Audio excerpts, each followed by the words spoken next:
Glória a Deus. Santo de Israel. Mateus, capítulo 4, e o versículo de número 19.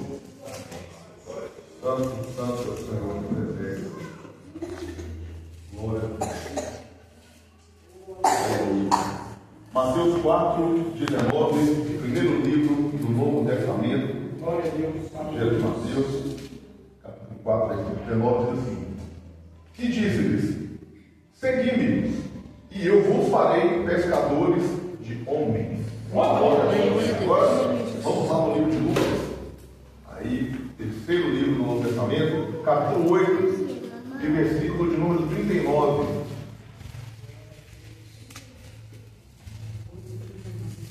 Glória ao Senhor. Aleluia. Lucas 8, 39. E diz assim: Retorna para a tua própria casa e mostra quão grandes coisas Deus fez por ti. E ele foi pelo seu caminho, publicando por toda a cidade quão grandes coisas Jesus lhes fizera. Aleluia. Glória a Deus. Pode tomar seu assento, pode ficar à vontade. Louvado seja o nome do Senhor. Irmãos, essa noite eu quero pregar sobre o tema: o missionário gadareno. Talvez você tenha ouvido um outro adjetivo para esse irmão ali da cidade de Gadara, mas talvez não, com plena certeza você já ouviu as pessoas se referindo a esse gadareno com outro adjetivo, não de missionário. Mas guarda no seu coração aí o tema dessa mensagem, e ao decorrer dela você vai entender por que eu quero chamá-lo de missionário. Nós observamos aqui, irmãos, como que Jesus quer usar as pessoas que são improváveis. Quando nós olhamos um grande pregador na internet, ou a gente tem um congresso, ou a gente tem uma festa dos irmãos da Assembleia de Deus que o fogo cai, e a gente vê aquele pregador famoso, a gente fica logo pensando: nossa, como aquele é um grande homem de Deus. Por quê? Porque nós estamos vendo a forma com que ele se comporta, a forma com que ele usa as palavras, a trajetória que ele tem com Jesus e no Evangelho. Por que ele é um grande homem de Deus? Por causa da performance que muitas vezes ele apresenta em cima de um altar. Porque inúmeras vezes aqueles que estão em cima dos altares não estão debaixo da unção, e sim de performance. Tem o trejeito, a forma de falar, a forma de eu profetizo, eu determino, e vai, e fala uma língua estranha, e toca para cá, e a gente fica ali com o nosso emocional ali no ouvido, porque nossa, aqui não é um grande homem de Deus. Mas quando nós observamos para a Bíblia Sagrada, o ensinamento de Jesus, a forma que Jesus levanta homens e mulheres, nós vimos que Jesus não se impressiona nem um pouco com esse tipo de comportamento. Jesus ele não se preocupa nem um pouco com esse tipo de performance, ou forma de pregar, ou forma de se portar diante de qualquer pessoa. Mas Jesus ele tem aqui um amor imenso por improvável. E hoje, nesse culto de missão, eu gostaria de falar por que nós devemos nos esforçar para alcançar improváveis, para testemunhar o poder de Jesus para salvar. Eu quero aqui falar um pouco aqui, irmãos. No ano de 2015, 2016 aproximadamente, eu comecei um trabalho com um culto na casa de um jovem, lá na cidade de Mateus Leme. E eu fiquei durante um ano fazendo cultos na casa dele toda quinta-feira. Depois de um ano, ele falou comigo assim: Mael, você já me explicou a Bíblia de cabo a cabo, de Gênesis a Apocalipse, eu já entendi, mas eu não quero. Eu quero ficar no jeito que eu estou mesmo. Então fica. Você quer? O que eu posso fazer? Quem fala é Jesus, nem eu não. Quer ficar? Fica. Aí mudei para cá e muita coisa aconteceu. Aconteceu que ele entrou no vício da droga. E acabou que ele perdeu o seu casamento. A mulher pegou 2 filhos e levou embora. Ele vendeu todos os móveis de casa ali para usar droga. E começou a entrar para álcool, começou de forró. E começou a ir. Aí depois de um tempo ele me ligou: vem cá morar para mim, porque o diabo está querendo abrir a porta de madrugada, vai estar aqui de casa. Está dando cedo aqui dentro de casa, eu não estou conseguindo dormir. Entra aqui dentro de casa, que a situação aqui está assim, está assado. Aí, lá vai o Mael, lá no Mateuzinho, correr lá orar para ele. Aí eu oro para ele. E ele fala assim: mas Jesus está na minha vida. O demônio querendo abrir a porta da casa dele, literalmente de madrugada, e ele achando que Jesus está na vida dele. Eu falei assim: meu amigo, deixa eu te explicar uma coisa. Enquanto você tentar com o seu próprio caminho, não vai não. Enquanto você tentar servir a Deus da sua forma, da forma que você tem feito a sua vida inteira, não vai dar certo. Você tem que renunciar ao pecado, abrir mão daquilo que você entende, daquilo que você sabe, e aceitar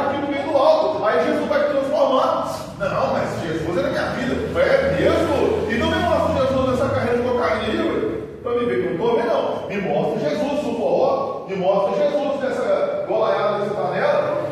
Não, aí ele ficou calado assim, eu vim embora. E ele continuou da mesma forma. Até que um belo dia, passando assim um bom tempo, ele manda mensagem para mim: Pai do Senhor Jesus.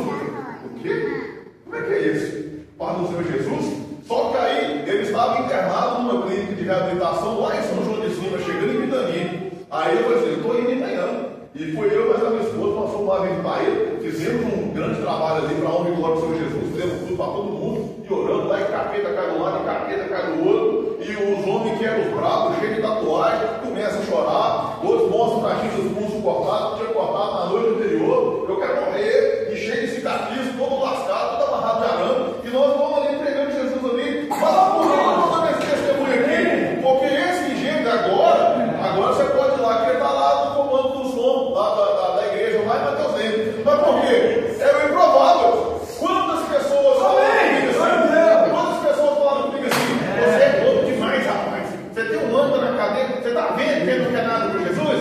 Você está vendo que essa pessoa não quer Deus? Você está vendo? Mas irmão, quantas vezes eu também já não bati de frente com pessoas que tentavam me evangelizar? Eu não sei aqui se cada um de vocês nasceu e veio o evangelho, mas quantos de nós até hoje estamos num encontro de faca porque a gente negligencia uma exortação, porque a gente negligencia uma palavra de sabedoria, porque a gente negligencia aqui um aconselhamento, e a gente, não, mas é do meu jeito que vai dar certo. Mas Jesus, meu irmão, ele se preocupa com o improvável, e a igreja que é missionária, ela tem que amar o improvável. Aleluia, Deus. Fala que é a igreja missionária, o crente que fala que ama a alma, o crente que fala que ama o reino, ele tem que amar o improvável. Irmão, quantos aqui acordou hoje assim nesse domingão aqui, com o coração fervendo de abraçar um fedorento? É sério? Vocês acordou-se hoje? Com toda a vontade de abraçar um mendigo? Aquela cartinga de urina? Fala, alguém aqui? Não. Eu estou com vontade de ir ali naquele pé da QCA, pegar uma mulher daquela lá que deve pesar uns 3 quilos depois do almoço e trazer ela para cá, tá dando banho, arrancar aquele maculo dela. Alguém acordou assim nessa necessidade? Muito pelo contrário, irmão. Se entrar aqui na igreja, a gente vira a cara e não tem recebe bem. E nós queremos falar que nós somos a igreja missionária, e nós queremos falar que nós somos a geração onde Deus vai derramar um avivamento. Mas cadê o avivamento? Eita! O avivamento para ficar aqui no culto, aqui, e sai daquela porta para fora e não ama alma nenhuma? Cadê esse avivamento? Aleluia, Deus. O avivamento que faz eu querer conhecer a Bíblia para ganhar um debate, mas não faz eu querer conhecer a Bíblia para arrepender dos pecados e viver de acordo com o que essa Bíblia ensina? Cadê o avivamento? Cadê a igreja missionária? A igreja que se manifestou o demônio, aquela morte de medo. Isso aqui tinha feito de misericórdia, não teve chamado, não. Cadê o pastor? Cadê a igreja? Cadê a igreja? A igreja precisa se tornar uma referência, meu irmão. Uma pessoa está doente, eu vou lá naquela igreja desse planeta chamar um pastor, porque eu sei que Deus vai usar a vida dele. Tem um demônio quebrando tudo de madrugada, eu vou naquele povo, ele é meio doido, mas quando ele fora o capeta não fica não. Cadê a igreja como referência, como já foi outrora? Eu não quero aqui viver de saudosismo, mas a Bíblia diz em Hebreus capítulo 3, versículo 8, que Deus é o mesmo ontem, hoje eternamente. O Deus que dá autoridade sobre espíritos imundos ontem, é o Deus que dá autoridade sobre espíritos imundos hoje, é o Deus que vai dar autoridade sobre espíritos imundos amanhã. Por quê? O poder dele não muda. Por quê? Porque nele não há soma de variação. Por quê? Porque ele nos deu poder para pisar escorpiões e serpentes, como diz a Bíblia em Lucas capítulo 11, versículo 19. Então eu quero falar o quê? Eu amo a obra missionária. Tem gente hoje que prefere pagar, não é porque o coração dele é bom, não, é porque tem vergonha de comunicar o evangelho. Ele prefere chegar aqui e colocar aqui R$2, R$5, R$10 aqui no gasofilaço e dar uma oferta. Isso aqui é minha oferta para o missionário. Não é porque ele é bonzinho, não. É porque ele nem sabe pregar sobre Jesus que ele diz que ama.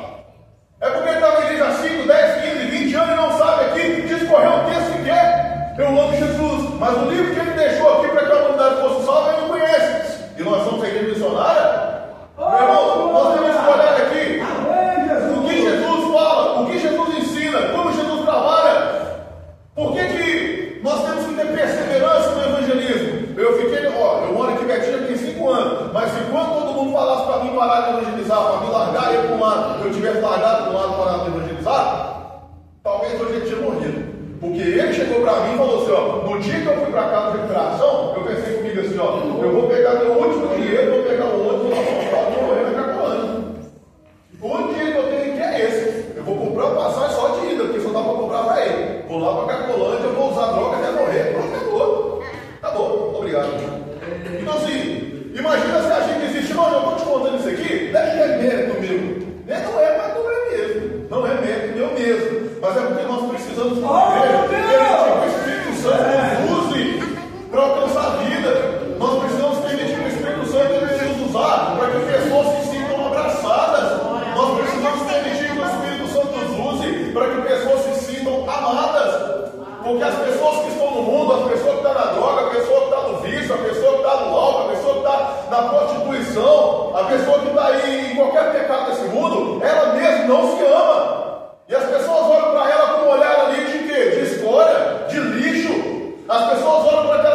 mas o coração não está nem aí na igreja, é crente de 7 às 9. Você é evangélico por quê? Porque você usa roupa de evangélico? Você é salvo por quê? Porque o seu vernacular, o seu dialeto é de evangélico? Você é evangélico por quê? Porque você vem na igreja 3 vezes por semana? Glória a Deus. Você é salvo por quê? Eu tenho meu nome escrito no livro da vida porque eu sou obreiro. Não, você está completamente enganado. Isso faz de você o evangelho nominal. O católico, ele vai na missa lá, o dia da missa lá, ele não sabe nada da Bíblia. E se você mostrar a Bíblia para ele, não, quero você, fica bravo. O católico, ele cumpre ali, passa na frente da igreja. Você fala uma coisa com ele, isola, cheio de superstição. Mas se você mostrar pela verdade, ele não aceita. Então, qual é a diferença que nós temos dele, se nós estamos aqui na igreja religiosamente, mas dentro do nosso coração não tem Espírito Santo, que é natural. Eu não quero conhecer Jesus, eu não pago preço em jejum, eu não leio a palavra, eu não quero ter vida de oração. Eu virei um evangelho nominal agora, é só o rótulo que fica do lado de fora, dentro não tem nada. Irmãos, nós temos que amar almas. Nós somos a igreja missionária, temos que amar almas, nós temos que amar. Então assim, nós vemos aqui, quando Jesus ele está com os seus discípulos, ele chama ali os seus discípulos e fala assim, ó, larga as fazendas, larga os seus serviços atual, larga a sua vida cotidiana, larga aquilo que você acredita, larga o que você está fazendo e vem que eu vou te fazer pescador de homens. Aqui eu quero observar que quando Jesus chama os discípulos ali, ele estava iniciando o seu ministério, após João Batista estar preso, ele começa a fazer a comissão, chamando os discípulos. E de cara, ele já chega para ele e fala assim, ó, larga a vida que você tem hoje que eu quero te dar uma outra. E nessa outra você vai ser pescador de homens. Então assim, eles não foram pregados de imediato. Quando Jesus chamou seus discípulos, eles não receberam poder ali pela imposição das mãos de Jesus, receberam toda a autoridade, não. Primeiro eles foram chamados para aprender. Primeiro eles foram chamados para observar. Primeiro eles foram chamados para ali estar ao lado de Jesus, absorvendo da natureza de Jesus, para que a natureza dele fosse sabida. Então ali ao passar do tempo, ao passar um bom tempo, errando muito, o próprio Pedro ali, Jesus mandava pregar, o povo não recebia não, e ele falava assim, esse povo não quer escutar a palavra não, Senhor, eu posso orar para cair fogo do céu, para matar essas pragas e tudo. Não, calma aí.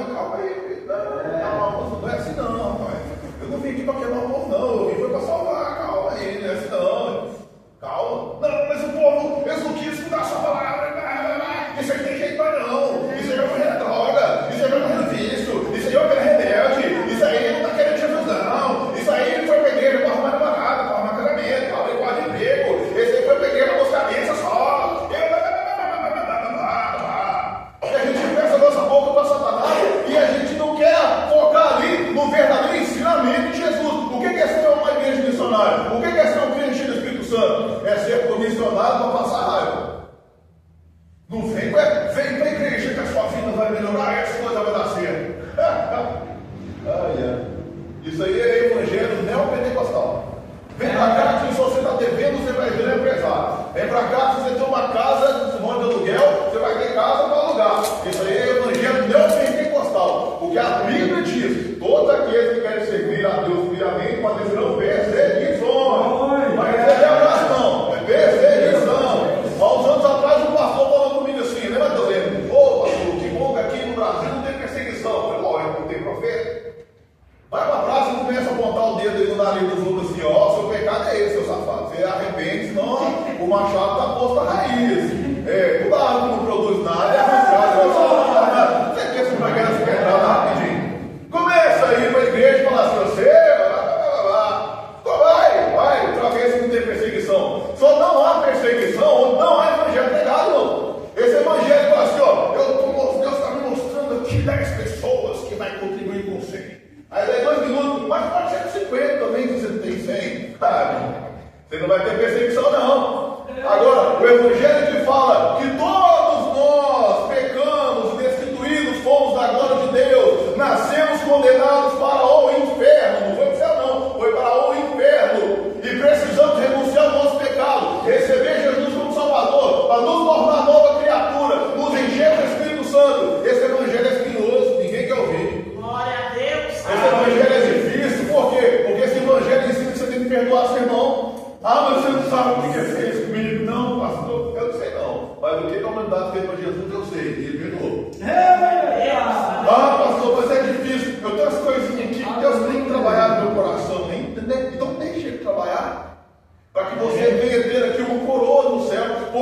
irmão, o que nós temos que observar não é a vida terrena, não é a circunstância. O que nós temos que observar é o que nos está proposto. O que nos está proposto é vida eterna. O que nos está proposto é uma coroa. O que nos está proposto é passar a eternidade do lado de Jesus. O que nos está proposto, meu irmão, é nos assentar ali no trono junto com Ele para julgar até os anjos. O que nos está proposto, meu irmão, é lugar de destaque lá em cima, não aqui na terra. Tem muita gente que é pobre, que é simples, que está até andando em comandarinho pelas dentro da estrada aí, que é muito mais cheio do Espírito Santo que os pastores são milionários que nós temos aí hoje na televisão. Por quê? Porque entendeu que a vida nessa terra aqui é passageira. O lugar que é eterno é para onde nós vamos. E não importa se a gente vai ser rico, pobre, se a gente vai ser nada, aqui importa como nós vamos entrar no céu. Então os discípulos começam a caminhar com Jesus e aprender sobre pescar homem. O que pescar homem é? O que é pescar homem? Pescar homem é tornar a igreja igualzinho do Uber. Tem Uber que te dá um balinho quando você entra lá. Tem estabelecimento que você vai lá, banco, faz o banco lá, tipo o Sicredi, o Cicobi, que são agências de relacionamento, não é um banco igual os demais. Você chega lá, tem ar-condicionado, tem Wi-Fi, tem uma balinha em cima da mesa ali, e eles te tratam com uma educação tão grande, você fica até constrangido. Então a igreja é isso aqui é pescado. Homens. Porque inúmeras vezes a gente acha que tem igreja que coloca o pessoal com a cartaz lá fora lá, a gente está querendo pegar a alma que está lá fora, trazer ela para dentro, fazer com que ela fique confortável no intuito que ela volta.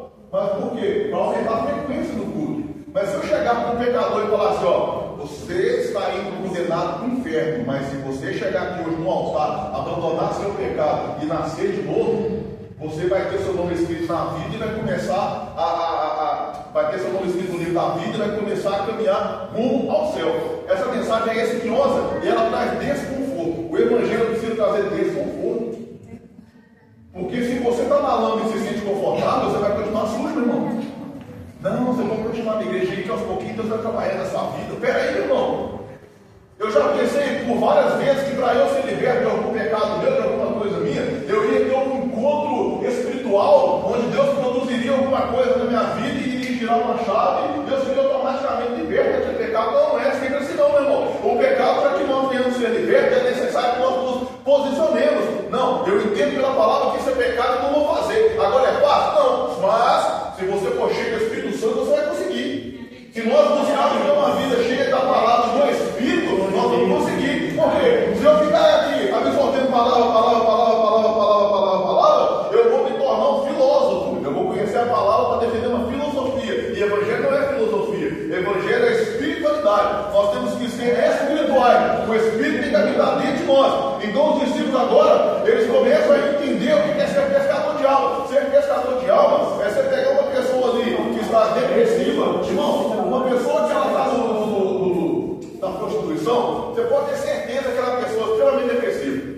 Você pode ter certeza que ela é uma pessoa que ela não se ama, porque ela não se sente amada. Ela é uma pessoa que ela se sente como um objeto. Você pode ter certeza que a pessoa que está na droga, eu já ouvi isso várias vezes, de pessoas ali, porque há muitos anos eu participo em casa de recuperação ali, pregando e auxiliando de alguma forma em casa de recuperação. As pessoas chegam para mim, uma certa feita, um jovem chegou para mim e falou assim: pastor, eu quero que você ore para mim, porque eu era pregador, meu pai é pastor, e eu me desviei, e nós morávamos na favela, e toda a minha família foi colocada para fora da favela. Toda a minha família foi colocada para fora da favela lá. Eu tatuei no meu braço que minha vida não presta, quero morrer. Fiz um pacto com o diabo e comecei a vender droga.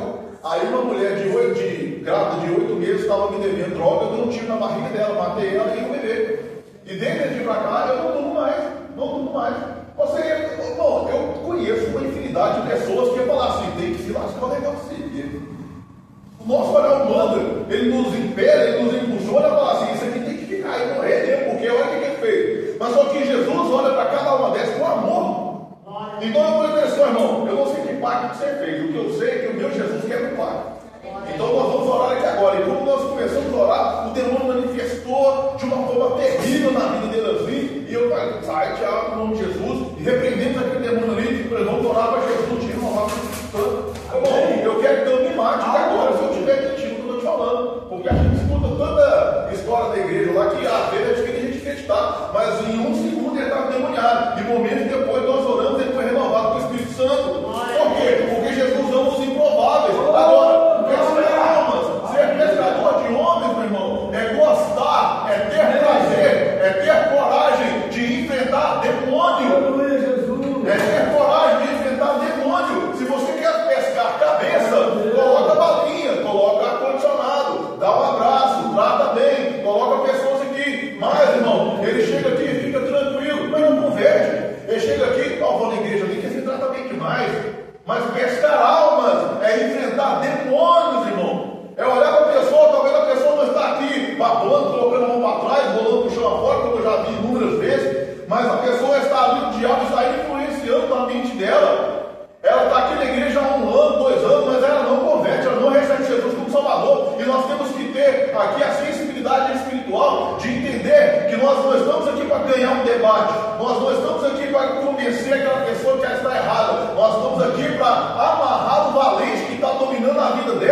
quebrava a cadeia, você podia colocar grilhão nele, que arrebentava o grilhão, e ele ficava no meio do sepulcro, correndo para lá e para cá, gritando, dando um trabalho danado. E era um homem que ninguém queria ficar perto dele. Mas quando Jesus chega, e Jesus ali manda que ele saia, e ele não veio atormentando da hora, não. E Jesus pergunta: como é que é seu nome? Ah, o meu nome é Legião, porque nós somos muitos. Então, quando nós observamos aqui ele falar que o nome é Legião, poderia haver entre 6 e 8 mil demônios dentro daquele homem, porque uma legião romana era composta de 6 a 8 mil soldados. Então, quando nós vemos a Bíblia aqui sobre legião, olha a infinidade de demônios que estava dentro daquele homem. E nós podemos observar aqui, eu não sei que se vocês já tiveram a oportunidade de relacionar ou de conhecer, testemunhar uma pessoa endemoniada. A pessoa, irmãos, você lidar com uma pessoa endemoniada, você está lidando com o demônio. A mente daquela pessoa está cativa. Aquela pessoa não tem poder para pensar direito, aquela pessoa não tem poder para tomar decisões. A pessoa que está possessa por um demônio é o inferno. O marido que é endemoniado, ele é um péssimo marido, ele é um péssimo pai, ele é bom para os amigos que não tem lá fora. Dentro de casa é o Satanás essa pessoa. O filho que é endemoniado, ele não respeita o pai, ele desobedece, é rebelde. A mãe fala: meu filho, toma cuidado, ele está com 15 anos de idade, acho que ele sabe mais que o pai tem 50. Não, você sabe nada não. E vai para o mundo. E a mãe fica doida, orando de madrugada: Senhor, está livramento, Senhor, salve meu filho. E a pessoa está ali endemoniada e não sabe, não está com controle da sua própria vida. Aquele homem ficava pelado, não tinha vergonha nenhuma. Aqui a pessoa que é cheia de espírito imundo, ela não tem vergonha. Não tem vergonha. Ela não está nem aí. Se ela está no carnaval aí, beija 1, beija 10, beija 50, e está peladona, e vai pegar doença, não está nem preocupado. Não, nós temos que curtir a vida, porque só você vive uma vez. Não, você vive todo dia. Morreu uma vez só, depois veio o juízo. Então a cada dia nós temos que pensar como nós vamos viver. Nós vivemos todo dia. Ah, mas eu já pequei demais. Não, aqui confessa e deixa alcançar misericórdia. Nós temos que pensar. Então assim, esse homem era um homem o quê? Com a vida sem Deus e sem princípio. Eu não sei o que aconteceu, porque a Bíblia não fala o que aconteceu para que esse homem ficasse tão endemoniado dessa forma. Agora o que nós sabemos é que uma pessoa que é endemoniada é consequência de uma vida sem se preocupar com o efeito das suas decisões.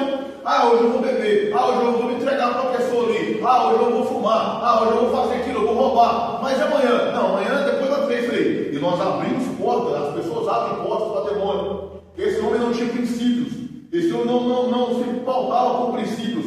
Inúmeras vezes, pessoas que estão dentro da igreja não têm princípios. Você já observou, irmãos, que vamos abrir aqui o leque falar um pouquinho? Você já observou como esposa ser submissa ao marido hoje é coisa de besta, de doido? Mas não precisa ver. Você já observaram que hoje aqui as mulheres bravas, igual o leão, quer mandar os maridos? Eu estou falando dentro de igreja. Dentro de igreja. Você já reparou o tanto de homem banana que tem nos tempos de hoje? Os homens frouxos, fracos, uma preguiça. Você já reparou o que essa geração de hoje? Por quê? O mais recente está dentro da igreja, mas abandonou o princípio. Aí quando abandonou o princípio, quem é que vai entrar nessa família? O diabo. Antigamente, irmão, nós que éramos crianças, e hoje também acontece em várias famílias, mas não é como antigamente. Antigamente nós olhávamos para o nosso pai, nós pensávamos que ele era o mais forte do mundo. Nós olhávamos para a nossa mãe assim, quando a gente era criança, era a nossa heroína. Hoje não, hoje, meu Deus, uma preguiça de ver. Então por quê? Porque as pessoas estão abandonando o princípio. Quando as pessoas abandonam o princípio, quem é que vai educar o filho? Rede social. Quem é que vai educar o filho? A escola. Domingo passado eu fui no Florestal visitar alguns familiares lá, e a minha prima estava me falando que nessa semana que se passou, ia ter uma reunião que eles iam colocar uma cartilha LGBT para ensinar uma criança de 8 a 12 anos que um homem com o outro é normal, uma menina com outra menina é normal. E aí nós ficamos o quê? Perdendo o princípio? Nós ficamos o quê? Ah, pastor, vamos orar, porque está tão difícil, né? É difícil. Irmãos, postura. Eu falo com todo mundo, menino, principalmente se for homem, tem que deixar cair na bicicleta, arrancar a cabeça do dedão, quebrar braço, ir nadar, afoga e aprende a nadar, para virar homem forte, porque quando é for adulto, ele vai ser homem. Hoje os meninos não têm uma cicatriz de nada, só fica tranquilo no celular dentro de casa, aí a hora que chega, vira homem, troca a lâmpada e está comendo choque. Mas não consegue fazer nada. As meninas têm que brincar de casinha, tem que brincar fazer comidinha ali, tem que brincar sabe por quê? Porque coisa mais ruim que tem é uma pessoa, a mulher quando casa, não sabe cuidar da casa. Tá todo mundo querendo casar. Não, pastor, ele é casado, que é casado, né? Mas não sabe o que é casamento, irmãos. O povo está querendo casar para ser feliz. Deixa você pensa, meu filho vai ser feliz. Não. Você tem que ser feliz antes de casar. E depois que você casar, você vai passar raiva demais. Uma pessoa que foi criada de uma forma, que casa com outra, foi criada de outra forma. Aí tranca os dois sozinhos dentro de uma casa. Você acha que vai dar certo isso? Vai não, até que você se adapta, até que você conhece a pessoa, até que você vai entender que a sua mãe não vai lavar sua roupa mais, até você entender que se você não trabalhar e não fizer compra, você vai ter que depender da ajuda dos outros, até a pessoa entender. Então, sim, cadê princípio? Quando nós vivemos sem princípio, irmão, Satanás vem fazer uma bagunça na mente da gente. Satanás faz uma bagunça. Então, sim, nós precisamos aqui, como estão, olha, isso aqui é o exemplo de uma vida sem princípio. Nós pegamos aqui em Lucas, no versículo 27, aqui, ó. E quando ele desembarcou, saíram de encontro fora da cidade, no certo ponto, que tinha demônio há muito tempo. Ó, não usava roupas e nem habitava em alguma casa, mas no sepulcro. Quando a gente abandona o princípio, a gente habita em locais espirituais de morte. Estou dando glória, estou caindo para trás aqui. Eu lembro que no ano de 2005 para cima, tinha um movimento dentro das nossas Assembleias de Deus, que os pastores tendiam a mão, se o povo cair para trás. Quem lembra disso aqui? Alguém que lembra? Ninguém lembra, gente? 2000 anos, eu sempre quero nascida, não lembro, né? Eu estou falando pessoa mais velha, assim, igual eu, 2008, estendia a mão assim, o povo cair, aí eu sempre pensava assim, tá cheio do Espírito Santo. Só que aí assim, vamos dar uma roupa assim, cair no chão, eu pensava, ó, o fingimento, ela não está arrebatada, como é que ela está pensando na roupa? E isso era para todo lado. E veio um pastor famoso aqui no Brasil, ele estendia a mão assim, num estádio gigante, e milhares de pessoas caíam assim. Então, eu provo. Ele caía assim, é que a multidão caía, mas cai e levanta do mesmo jeito. Jesus, em quarto da pessoa, ele não pode ser fofoqueiro, ele não quer se envolver na obra, ele não quer nada. Irmãos, qual que é a finalidade então do Espírito Santo vir na nossa vida? Nós ficamos aqui, irmão, desejosos, tomara que Deus nos pastor nessa noite e traga mensagem de fogo. Irmãos, o fogo verdadeiro não é o que te faz pular, não. É o que te faz dobrar os joelhos e se arrepender. O fogo verdadeiro não é o que te proporciona experiência, não. É o que te impacta dentro do seu coração e fala assim, eu preciso pensar mais na palavra. O fogo verdadeiro, irmão, é o que consome o pecado. O fogo verdadeiro fica no céu, sabe por quê, irmão? Nós ficamos esperando demais pela experiência. Eu não sou contra. Porque a Bíblia fala que quando os apóstolos pregavam em Atos dos Apóstolos, o Senhor Jesus cooperava com os sinais para que houvesse credibilidade na palavra pregada. Eu não sou contra de jeito nenhum. Agora, o que eu sou contra é eu embasar o meu evangelho no arrepio. É eu embasar o meu evangelho numa língua estranha. Embasar. Você é crente, sou pentecostal, eu vou cair, mas está arrajado. Língua estranha não é sinônimo de salvação e vida espiritual, não. Nós observamos aqui, ó, vida sem Deus, sem princípio, conjecturando a vida de uma pessoa endemoniada. Eu já vi dentro da minha casa e presenciei inúmeras pessoas endemoniadas, pessoas estressam a todos. Você chega perto da pessoa, é doença que não sabe onde vem, vai dormir, tem pesadelo, briga com todo mundo. Por quê? Não é ela que está no controle da vida dela. Aí você vai conversar com ela, às vezes ela fala assim, eu não sei o que aconteceu, eu não consigo, não. A minha vida é assim, e eu fico assim, olha o que eu vi, eu já fiz, eu já falei. Por quê? Porque não é que está em controle. Então, quem é que vem para nos dar clareza? É o Espírito Santo. Um crente que é cheio do Espírito Santo, ele tem domínio próprio. Ele pensa antes de fazer, ele pensa antes de falar. Quando eu já fiz. Então não é Espírito Santo, não é você não. Você não tem domínio próprio das suas ações. Irmãos, nós observamos aqui, ó. O que é ser comissionado? Que é o versículo que nós lemos aqui em Mateus 4,19. Vem ser pescador de almas. Nenhum dos discípulos, irmãos, teve uma boa vida tranquila e rica na vida da carne. Uns foram cerrados ao meio, outros foram apedrejados, outros foram crucificados cabeça para baixo, outros foram jogados para se alimentar num besta fera. Nenhum dos discípulos foi aplaudido por aquilo que eles fizeram. Paulo e Silas, quando eles expulsaram o demônio daquela jovem ali, eles não foram receber a chave da cidade, não ganharam um cheque, uma oferta inicial, não, eles foram trancados, açoitados, colocados no trono. E a igreja hoje fala assim, nossa, Senhor, o inimigo está levantando na minha vida que eu estou passando luta. Meu irmão, a luta, quando você se posiciona espiritualmente, meu irmão, a luta vem. Quando você começa a querer pregar, começa a querer se envolver na aula da igreja, quando você Mas aí, o que eu vou fazer então? Eu vou me sentir acovardado? Eu vou me sentir o que? Desanimado? Não, meu irmão. Quando nós somos perseguidos porque nós estamos servindo a Jesus, nós temos que nos alegrar, nós temos que exultar. Por quê? Porque esse é o propósito do Evangelho. E sereis odiados por todas as nações por causa do meu nome. Ou sereis abraçados por todas as nações? Não, sereis odiados. Porque, meu irmão, o mundo jaz no maligno. O povo está caminhando para o buraco. O povo ama o pecado. O povo ama os prazeres da carne. O povo ama esse mundo, irmão. Aí chega nós numa igreja e fala que está errado. Não, a sua maneira de viver hoje vai te conduzir ao inferno. Nós vamos receber aqui, meu irmão, o quê? Pedrada, perseguição. Vamos fazer inimigo. Porém, se a igreja quer ser missionária, ela tem que amar, abraçar, mas apontar a cruz. Eu vou te amar, eu vou tirar esse macuco seu, nós vamos te colocar a roupinha mais novinha, não sei o que, pra você ficar cheiroso, mas o caminho é a cruz. O pastor não salva, a igreja não salva. O costume que antigamente, muitos anos atrás, era algo que era quase que era critério para salvação. O costume era quase um critério para salvação. Não salva ninguém. A Bíblia diz que Jesus procurou para si povo de toda tribo, língua e nação. Tem costume diferente? Tem. Mas a fé tem que ser na palavra e um só Deus. Então isso é que vai fazer com que nós venhamos a ser uma igreja missionária. Irmão, o que uma vida sem Deus e sem princípio pode nos acarretar? Eu não vou falar que ninguém aqui tem uma vida sem Deus, porque você estava na igreja buscando a Deus, né? Mas como eu já falei aqui sobre a questão dos princípios, o que uma vida, aplicando aqui esse texto na nossa vida, o que ela pode nos acarretar? Pode nos acarretar que a gente vem para o culto religiosamente, já não sei mais nada. Pode acarretar, não sei se aqui é terça, quinta e domingo, enfim. A gente vem para a igreja 3 dias por semana e a nossa vida não muda mais nada. Outro dia eu peguei os testemunhos de Jeová para evangelizar lá, porque eu sou conhecido. Eu falei, se eles querem fazer raiva, agora eu vou fazer raiva com eles também. E eu evangelizando eles, e elas com uma dor assim na mão, assim, com a mãozinha assim, o que você tem na mão? Ah, eu estou com isso aqui, não sei do que, foi quase aí.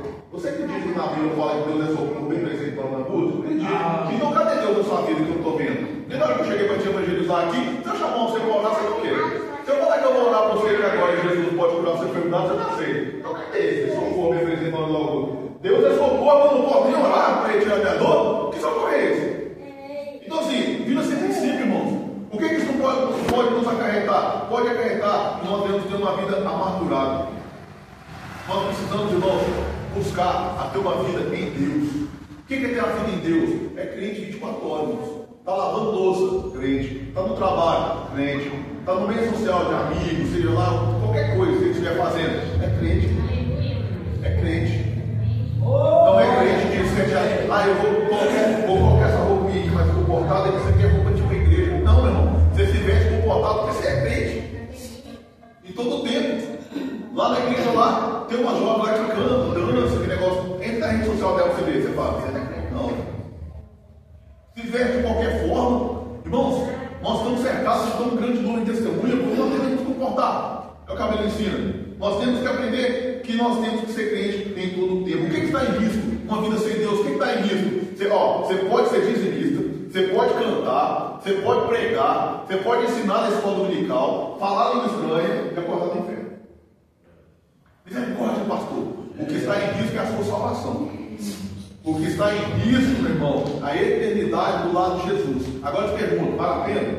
Vale a pena andar no risco? Agora, como que eu devo me proteger de uma vida assim? Como que eu posso proteger aquilo que eu já conquistei em Jesus, no mundo espiritual? Salmo 119, verso 9. Como purificará o jovem o seu caminho? Observando segundo a sua palavra.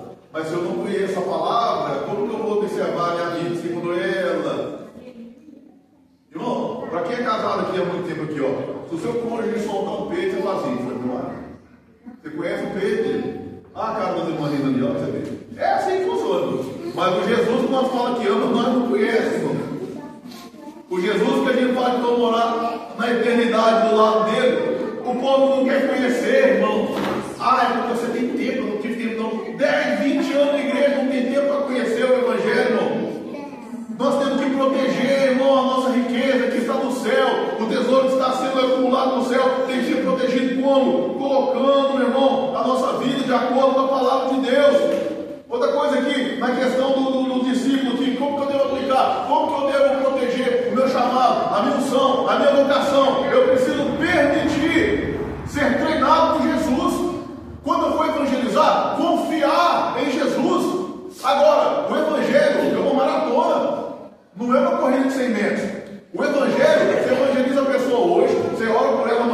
você visita ela depois, daqui 1 ano, 2, 3, 4, uma pessoa vai converte. Por quê? Aí vai falar com você, não, graças a Deus, lá atrás você entregou aquela palavra para mim, você me visitou, você não esqueceu de mim. Agora, se eu quiser sair para a rua aqui hoje já trazer 100 pessoas, talvez você traga cabeças. Convertidos você não traz não. Tem pessoa que traz aqui uma palavra de impacto, uma palavra que mexe na psique humana, e traz aqui 20 pessoas, e ele tira a foto aqui e fala, 20 aulas hoje para o glória do Senhor Jesus. Daqui a semana não tem que ter esse igreja, porque não tem discipulado, não teve visita, não teve acompanhamento, não teve nada. Ele ganhou o quê? Nada. Ganhou nada. Então nós temos que gastar tempo com vidas, com almas, com Jesus, com o mundo espiritual, para que nós venhamos, irmão, alcançar nosso objetivo e sempre render glória a Jesus, autor e consumador da fé. O Senhor me usa nesse pés. Eu chego e começo a orar e Deus me mostra Deus. Grande coisa, irmão. Honra e glória do Senhor Jesus. Eu já vou chegando na reta final da mensagem.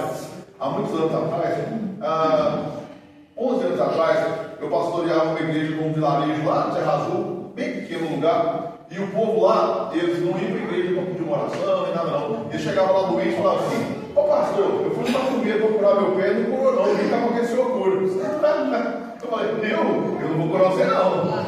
Se Jesus quiser te curar, ele cura. Mas assim, a pessoa entra na igreja com o sentido de desafiar, mano, me ajuda. E é assim que ela funcionava. Depois eu fui chamado para orar para uma pessoa demoniada lá, fazer visita todo dia. Aí cheguei lá, uma mulher de 50 anos aproximadamente, que era a endemoniada, macumbeira, ela namorava com o diácono da igreja.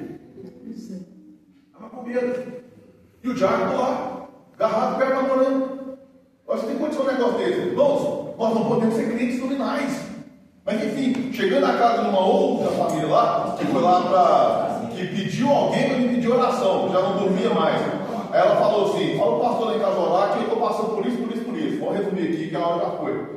Mas nós oramos lá, irmão. Todo mundo ouviu o diabo correndo em cima do telhado. Na hora que eu entrei em um quarto lá, que era do filho dela, que tinha saído de casa, tinha morando com uma outra jovem lá. A hora que eu entrei no quarto, assim, que eu levantei a mão, o diabo correu assim em cima do telhado.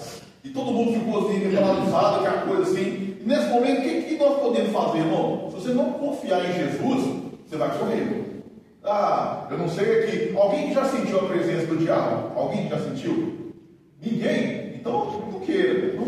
Você trava. Não vem falar que você é um bichão, que é das orações do fogo, dos mistérios do fogo. Você não é não. Se você sentir, porque Deus permite. Quando Jesus jejuou 40 dias, não veio anjo não, veio o diabo. Lá, porque está aí. E quando você sente a presença do inimigo, você trava, você não consegue olhar para o lado assim, e você só fica com Deus, Senhor, tem misericórdia. E eu fico vendo pessoas montadas falando assim, eu sou tal, ai. Nós temos que confiar em Jesus. Quando o diabo nos confrontar, seja espiritualmente, seja usando alguém, nós temos que confiar em Jesus. Porque se os discípulos que foram treinados por Jesus, se os discípulos que observaram Jesus não confiassem em Jesus, como autor e consumador da fé, para pregar a mensagem, irmão, não teria evangelho. Resumindo, o mesmo Jesus que comissionou Pedro, que comissionou André, que comissionou todos os apóstolos, que usou eles para pregar o evangelho, para expulsar demônio, o mesmo Jesus que foi lá na cidade de Gadara, pegou endemoniado e fez dele um missionário e mandou ele de volta para a casa dele para pregar o evangelho, para falar das boas obras que Jesus havia feito na vida dele. É o mesmo Jesus que está aqui. Eu quero convidar você a refletir. Se Jesus pega um endemoniado, processa por legião e faz dele um missionário, o que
é iniciativa. O missionário gadareno, ele foi grato a Jesus, e quando Jesus libertou ele queria ir atrás de Jesus de todo jeito. Jesus dentro do barco, ele falou assim: deixa eu ir com o Senhor, eu quero ir com você, eu quero ir embora com você, eu quero ir embora com você. Jesus: não, volta para sua casa pregar. Hoje, nós não queremos ir com Jesus, não. Aí Jesus me dá uma vitória, mas depois eu dou uma oferta lá e tá bom. Não, meu irmão, entregue-se a Jesus. Eu não estou falando para você receber Jesus como Salvador, não. Eu estou falando para você ser templo dele. Permitir que ele te use para alcançar a vida. Ser missionário. Não é ir para a África, não. É ir para o seu vizinho. É ir para o seu trabalho. É ir para a sua escola, para a sua família.